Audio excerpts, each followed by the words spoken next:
lancer chantier avec le chef de l'État, avec le Premier ministre, mais également avec directeur yi nga xam ni ñoom ñoo nekk ci ministère bi. D'abord di remercier tout le personnel du ministère ak direction yi ci nekk yépp parce que xam na ni liggéey foofu yombul pour la bonne et simple raison que 8 heures de temps doyuñu moo tax ñuy tàmbali daanaka 6h30 di terminer lu néew 22 heures pour mën a am au moins 16 heures de temps de liggéey par jour. fii may wax ak yéen li nu mën a jàpp mooy am na projet yi nga xam ni pare na di laaj seulement disponibilité président de la République pour inaugurer ko bu nu jëlee li jëm ci tali yi nga xam ni am na programme bu AGEROUTE nekk di dérouler ñu koy wax programme pour la connectivité des zones agricoles ci programme boobu mën nañu jàpp ni tronçon bi nga xam ni moom moo jógee Daara dem ba Lëxe ak bretelle bi nga xam ni moo nekk yang-yang pare na président de la République bu disponible mën na ko inaugurer tronçon bi nga xam ni aussi moom moo jógee Kaawoon Mbos ñibbi pare na président de la République buggee inaugurer mën na ko inaugurer tronçon bi nga xam ni aussi moom mooy Tivaouane Daaru Alpha Pambal pare na bu président de la République buggee ko inaugurer mën na ko inaugurer toujours ci programme de connectivité des zones agricoles chantier bi ma visité woon ci mois de novembre te relevé woon le chef de projet compte tenu des délais programme boobu aussi sur 72 kilomètres 25 mai bi dina pare bu ko defee bu président de la République bëggee mën na ko inaugurer dans tous les cas ñun bu ñu jógee tabaski bi soobee suñu borom daan dem def réception provisoire bi. li nga xam ni aussi mën nañ ko jàpp te wax nañ ko keroog bi ma defee visite ci autoroute à péage bi mooy tronçon bi nga xam ni mooy Mbour Thiadiaye pare na chef de l'État ci communication bu 8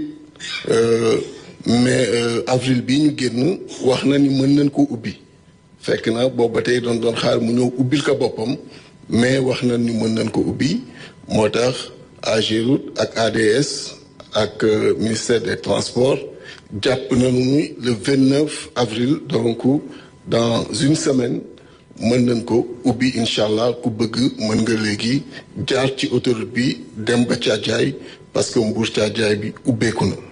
bu ñu desee également ci communication bu chef de l'État bu 8 avril boobu mën nañu jàpp ni le 5 mai incha allah avec toute l'équipe daanu def déplacement ci autoroute boobu aussi mais ci tronçon bi tàmbalee Thiadiaye jëm Kaolack parce que président de la République dafa wax nanu fexe ba tabaski mu ubbeeku te waxtaan nañu ak entreprise yi woo travail nañu ak ñoom aussi ci benn calendrier pour que le 20 mai ñu mën a ubbi autoroute boobu portion boobu des diggante Thiadiaye ak Kaolack pour que képp kuy dem Kaolack à partir de Dakar ba booy dugg biir Kaolack ci autoroute ngay nekk bu ko defee ñu ubbi que du 20 mai au 5 juin nga xam ni 5 juin dañuy tëjaat portion boobu diggante Thiadiaye ak Kaolack pour teg poste de péage yi et le 30 septembre au plus tard ñu inaugurer définitivement tout l'axe bi nga xam ni moo nekk sur cette autoroute là.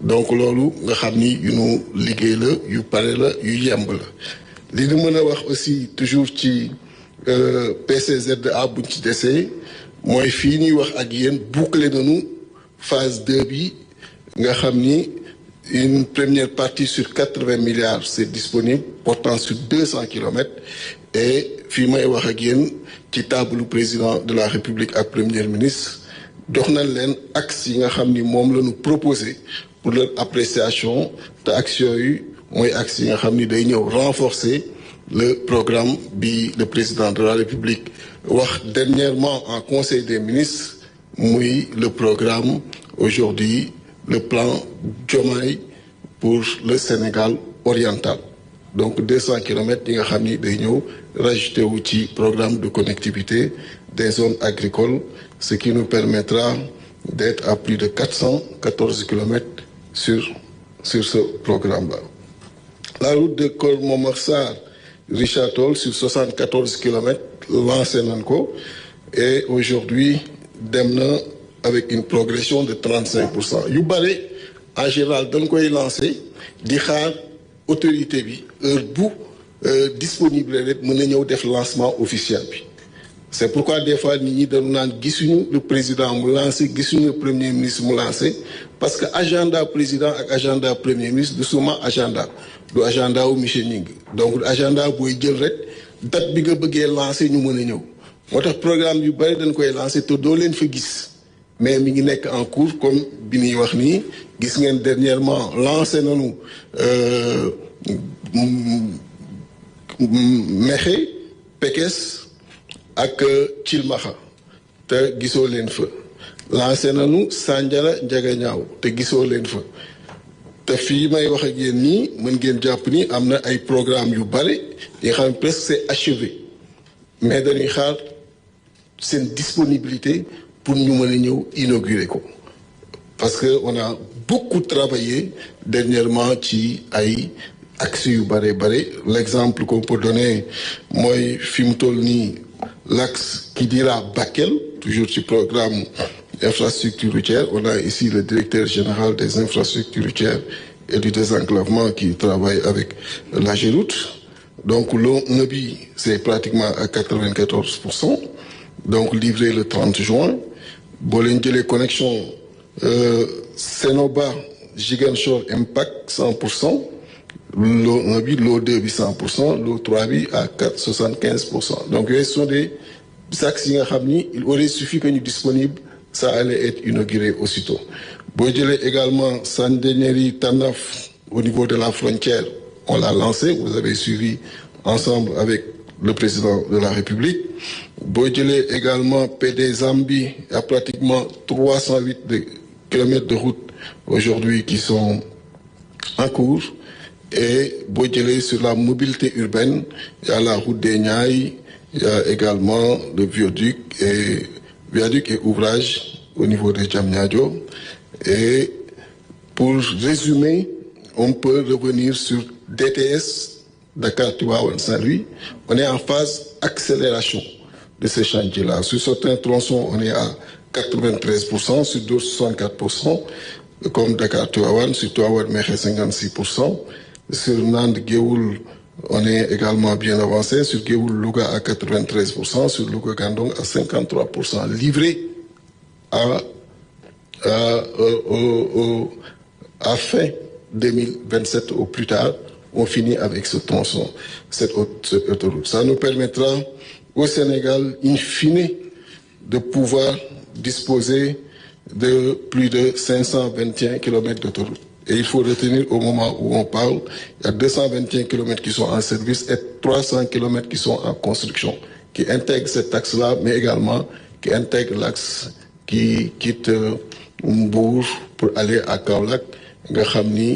Tout ce reste-là va être fini d'ici septembre, donc 2026. Donc c'est un résumé sur les routes. On peut en parler, c'est un document de plus de 10 pages. Donc on peut en parler, mais dans une occasion pour nous, pour voir le travail remarquable que la Géroute est en train de faire, le lieu de féliciter le DGIRD, le directeur général de la Géroute, mais également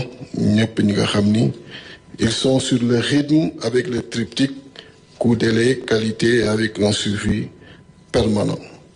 Restant toujours sur les chantiers suivis par la Géroute, on peut parler des chantiers JOJ.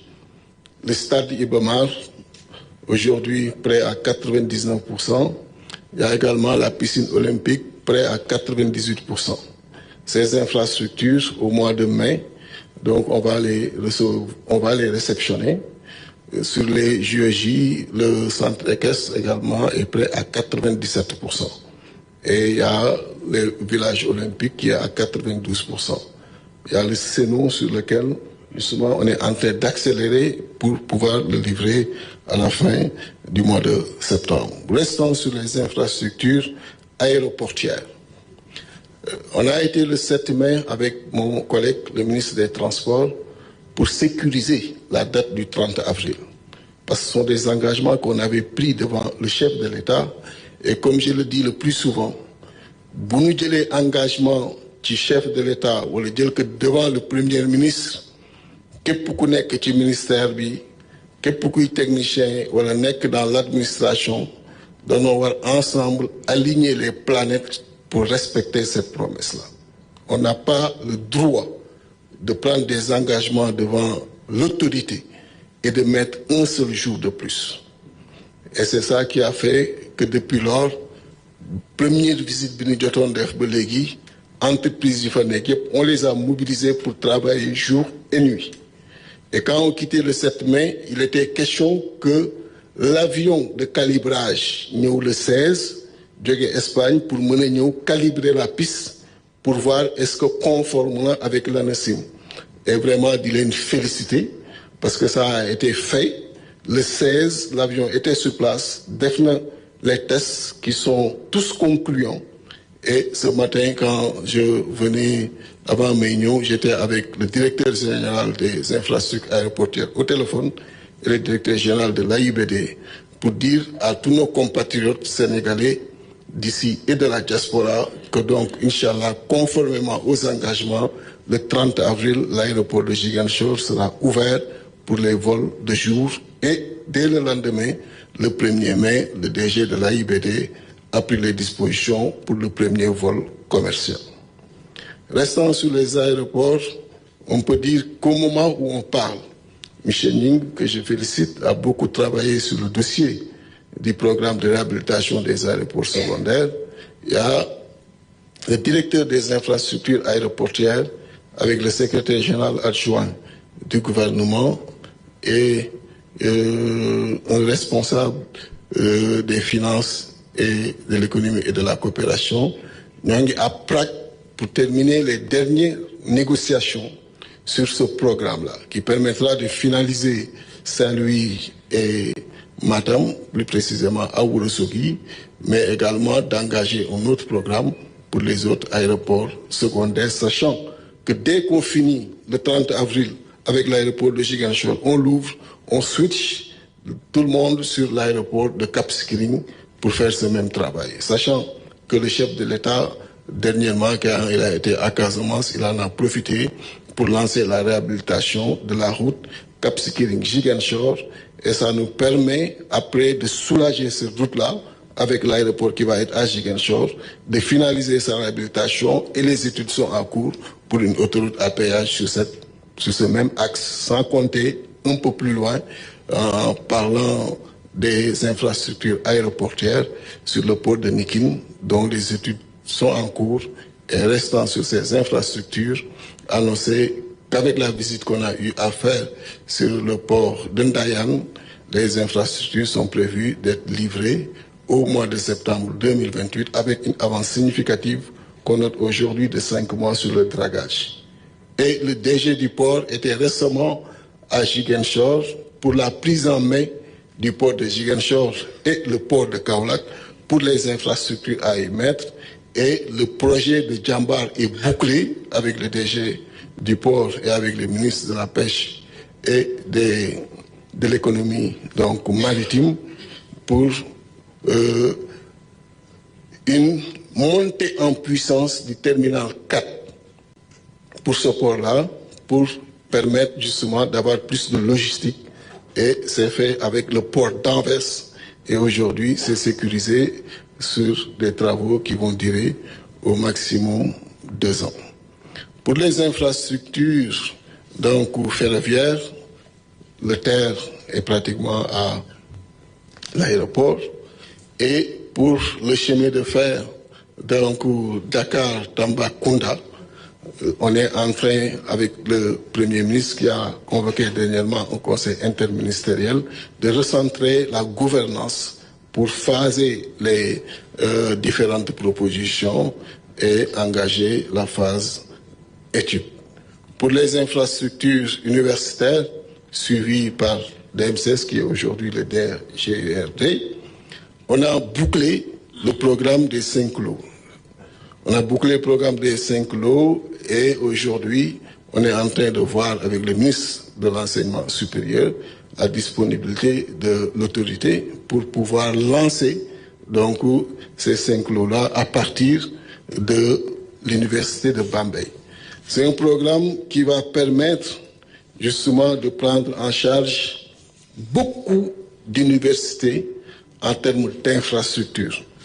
Pour aller très très vite, sur le lot 1, par exemple, on a prévu la construction et réhabilitation de bâtiments à l'UCAD. Il y a des bâtiments qui sont à Cesti, des salles laboratoires, des bâtiments pédagogiques, bâtiments administratifs, aménagement et réfection de bâtiments impactés, labobactériologie. Donc, beaucoup d'infrastructures à l'intérieur qui sont prises en charge.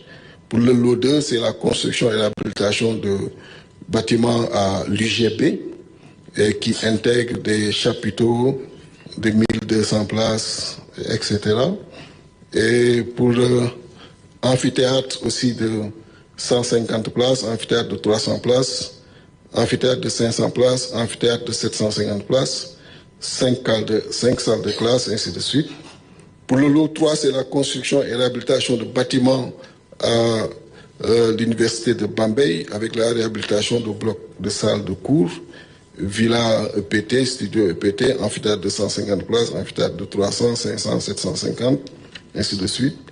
Pour le lot 4, donc, qui intègre la construction de bâtiments à l'université de Ziguinchor, donc il y a également des amphithéâtres de 150, 300, 500, 750 places qui sont donc retenus. Et aussi avec l'UAM et l'UVS, on a aussi des infrastructures qui sont prévues. Et donc pour dire que tout est bouclé et il suffira juste la disponibilité de l'autorité pour pouvoir engager ces travaux, les contrats signés et sécurisés. Restant sur les infrastructures universitaires, il y a le programme des 45 lots, également maîtrisé sur les 32 sites que nous avons aujourd'hui sécurisés. Il y en a 5 qui sont venus en additionnel cette semaine. Et sur ces 32, les travaux sont en cours. Et lors de la visite du chef de l'État à Kolda, il aura justement à en visiter. Pour le programme des 6000 lits, il faut retenir que sur Bambey, Ziguinchor et également Thiès, les 1000 sont donc terminés pratiquement. Il reste les connexions sur Sonatel, les connexions également pour l'eau et l'électricité. Mais c'est totalement bouclé et reste maintenant à finir au niveau des UCN, notamment Fatick, Bambey et Kaffrine. Ah, voilà. Donc Fatick, Kaolack et Kaffrine a bouclé sur ce programme-là. Et il faut dire également qu'au mois d'octobre, on va recevoir les universités de Tambacounda et de Matam. Pour dire qu'en termes d'infrastructures universitaires, il y a énormément de choses qui sont faites et il y a des nous renforcer la capacité de l'État pour satisfaire la communauté universitaire. Pour les infrastructures sanitaires, donc je suis avec le ministre de la Santé qui me talonne tous les jours. Et le chef de l'État, lors de sa dernière communication, il a eu à revenir donc le 15 avril sur la finalisation de tout ce qui est les plus infrastructures donc sanitaires, mais également lancement.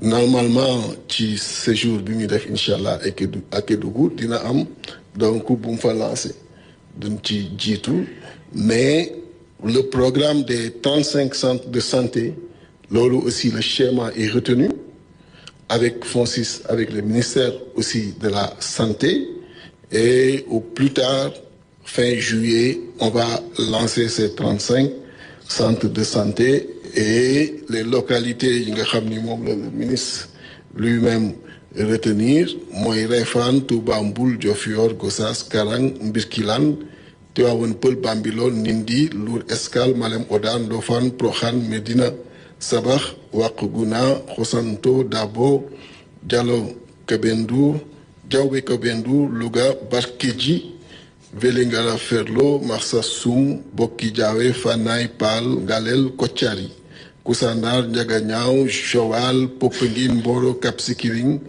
Diouloulou. Sachant que 35 yu njëkk yi la mais c'est un programme sur 100 centres de santé et dans ce programme bi nga xam ni fi mu toll nii moom la ñuy dérouler il y a 2 EPS qui sont également concernés, 2 hôpitaux benn hôpital bi nekk au niveau de Bakel beneen hôpital bi de Saint-Louis toujours ñu war ko def Médina Gounass. Donc c'est ce qu'il a effectivement retenu. Et aujourd'hui ñoo ngi travailler pour finaliser et livrer hôpital bi nga xam ni moo nekk fële Tivaouane. Donc aussi document pratiquement de 10 pages la temps bi ma imparti dina jafe pour ma wax ko ci mais yu ci bare pare na wala ñoo ngi waaj terminer pour ñu mën ko réceptionner. Am na yu bare yi nga xam ne aussi gis ngeen ñu dem fa pour mën a relancer ko parce que dafa taxawoon comme CHU bu Dantec avec FONSIS et tout. Donc yooyu aussi daanaka mën nañu jàpp ni yu taxaw la. Bu ñu ñëwee ci infrastructure scolaire, tout à l'heure le ministre Guirassy en a parlé. Il y a le directeur de la maintenance des constructions scolaires qui est là, qui était également directeur de la construction scolaire, qui a beaucoup travaillé sur ces dossiers. Aujourd'hui, les programmes yi nga xam ni moo nekk en cours, il y a le programme de résorption des abris provisoires. Donc il n'est qu'en cours, il y a le lot avec 1529 salles de classe, 1700 blocs administratifs, 607 blocs d'hygiène, 58 mètres linéaires de clôture. Toujours en cours, 1528 salles de classe avec 1129 blocs administratifs, 602 blocs d'hygiène, 54 000 mètres linéaires de clôture. Et un nouveau programme qu'on vient de boucler aussi, ça fait pas longtemps, qui concerne 2500 salles de classe, donc 300 blocs administratifs, 480 blocs d'hygiène, 300 blanchiments à l'eau potable, 100 mini-forages à 45 500 mètres linéaires de murs de clôture, sans compter les 2000 salles de classe dans les plus ou moins values. Le programme qui intégrait les 46 CM, les 46 également écoles alimentaires, le conseil Ning travaille ici, avec donc les 46 lycées. Traduit certains lycées en LINAC. Donc il y a 2000 salles de classe, c'était prévu. Et aujourd'hui, il faut dire sur les LINAC que le chef de l'État a eu à lancer le LINAC de Kédougou. Il a eu également à lancer le LINAC de Ziguinchor dans le cadre de ces tournées. Entre autres programmes, bien évidemment, il y a une infrastructure scolaire. Pour ce qui est des infrastructures pour la justice, les nga xamni mën nañ ko ci retenir, c'est déjà bouclé et en fonction de la disponibilité ministre donc de la justice qui mois de mai bi dans nous poser les premières pierres. Fan yëpp yéen a ngi koy dégg muy wax surpopulation carcérale. Avec le chef de l'État mu demander rapidement ñu xool ñu régler loolu moo tax ci investissement ak lancement yi ñu prévoir prison de 1000 places bi nga xam ni mooy nekk Louga, prison de 1000 places yi nga xam ni aussi également mooy nekk Mbour. Am na un programme qui était en cours bi nga xam ni dafa doon intégrer une prison de 2500, mais ce programme, comme le suit M. Ning, il sait qu'il y a des difficultés juridiques yi nga xam ni am nañ ko tey ak ñi ko doon exécuté ci temps ancien régime bi moo tax mu nekk ci ralentissement. Mais comme mënuñu xaar moo tax cette année très rapidement ñu engagé yi nii nga xam ni c'est bouclé, donc pour les premières pierres donc koy am. Et en plus de ces 2 prisons, il y a le palais de justice de Mbour, le palais de justice de Mbacké, le palais de justice de Goudiri, le palais de justice de Sédhiou avec la maison d'arrêt de Sandiara avec le centre de sauvegarde de Niakhar. Bu ma ñëwee ci mën naa continuer.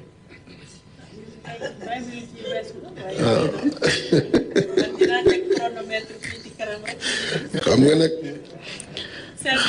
nga nag infrastructure moom dama nekk di gàttal du mu gën gàttee parce que lii lépp day wane rek malgré situation bi ñu fekk nga xam ni faire face aux charges rek prouesse la woon malgré ça investissement massif c'est le mot yi nga xam ni moom la état di nekk di def au niveau de ces infrastructures xëy na néewoon nañu xam lii lépp moo tax boo moo gënoon yaatal dina baax pour que nit ñi gën a xam li nga xam ni moo nekk di am nit ñi ñoo ngi koy liggéey guddi ak bëccëg te nelawuñu xam naa danga may mayaat tuuti rek mu terminer ci quelques 2 ou 3 rek après mën la delloo kàddu gi boo desee toujours ci infrastructure au niveau de l'administration y a la préfecture de Kaolack y a la gouvernance et préfecture de Dakar, il y a la préfecture de Bignona, la préfecture de Koumpentoum. Et il y a un programme aujourd'hui bi nga xam ni ñoo ngi ci liggéey buy concerner 3 gouvernances ak 26 préfectures ak 126 sous-préfectures en construction yoo xam ni ñoo ngi ci liggéey di ci avancer bu baax a baax et loolu day changer complètement configuration administration territoriale bi sur l'étendue du territoire national.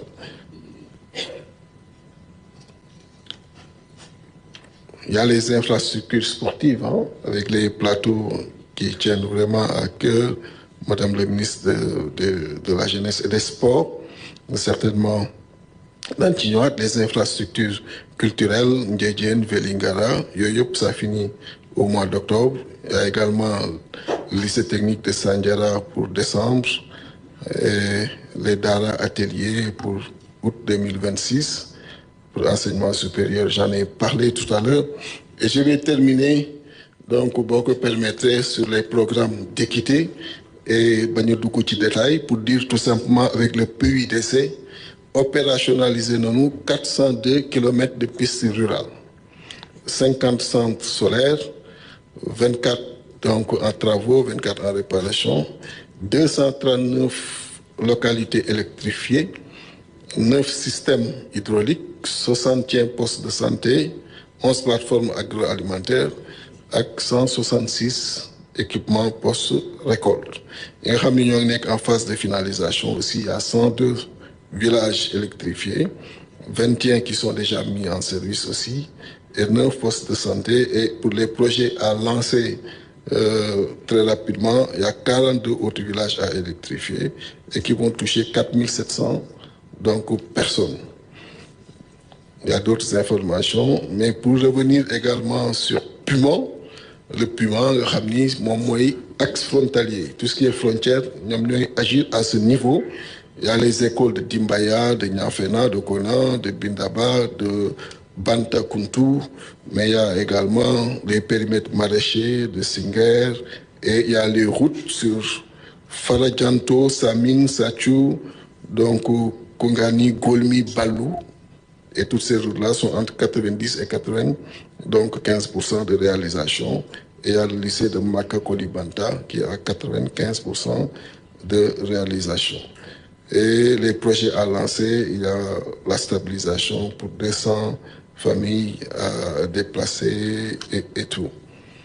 Et il y a d'autres projets sur la santé, l'éducation et également sur l'économie. Pour Promoville, les projets en cours, il y a pratiquement 33 km de voirie sur Dakar, Thiès, Kaolack et sur Saint-Louis.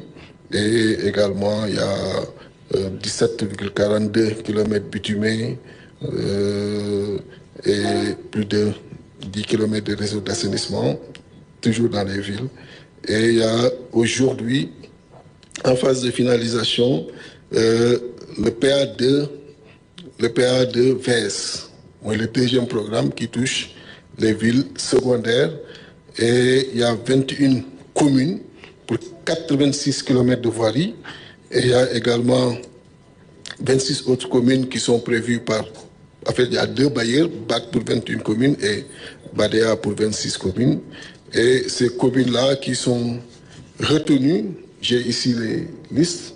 Je pense peut-être je peux les lire rapidement pour que... Il y a la commune de Padoua, Parcelles, Rufisque, Sangalkam, Djembeleng, Ziguinchor, Bignona, Ndiaganiao, Popenguine, Gapalou, Tivaouane, Pire, Thiénaba, Linguère, Darou Mourti, Touba, Diofior, Fimela, Niakhar, Passy, Guinguinéo.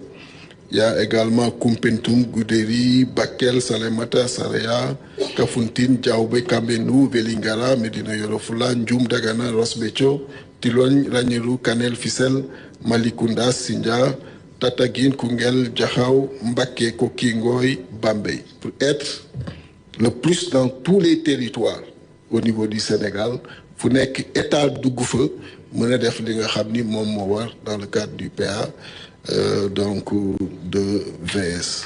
xam naa ni du doy pour ñu mën a wax lépp mais di wax rek que c'est un ministère qui travaille tous les jours à toutes les heures et xam naa ni Sénégalais yi bu ñu déggee lii daanu xam ni ndekete bare na lu état bi nekk di def en termes d'infrastructure nga xam ni ñoo ngi koy opérationnaliser yenn yi pare na di xaar disponible c'est chef de l'État yenn yi lancé nañ ko parce que mënuñu xaar tout le temps autorité disponible pour lancer parce que besoin yi day xaar yenn yi également boucler nañ ko war ko lancer ci mois de mai bi et di fàttali donc incha allah le 29 avril dans une semaine autoroute bi Mbour Thiadiaye daan ko ubbi di fàttali aussi que le 30 avril aéroport de Ziguinchor bi daan ko ubbi di wax également comme ni ko chef de l'État demandé le 20 mai daanu ubbi également diggante Thiadiaye ak Kaolack autoroute bi pour ñu di mën ko utiliser